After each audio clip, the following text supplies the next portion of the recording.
Ready to upgrade and get some cash for your old phone? Trading in with Verizon is easy. Yeah, here's how to do it step by step. First, open the Verizon app or visit the Verizon website on your computer. Log into your account, then navigate to the shop section. Look for the trade in link, usually found under deals and promotions or right on the homepage. Once you're there, select your phone's make and model from the list or search for it if you don't see it right away. Next, Verizon will ask you a few questions about your phone's condition, things like screen damage, battery health, and overall function.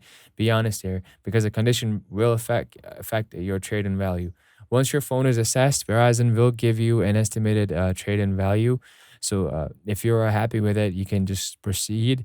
Now you'll get the option to either apply the trade-in value to your new phone purchase or get it as a Verizon store credit or a prepaid card. After confirming, you'll receive instructions on how to send your phone in. Verizon will provide a prepaid shipping label for free, and you'll need to pay your phone securely. Once Verizon receives your phone and confirms its condition, they'll process your payment or apply the value to your new device.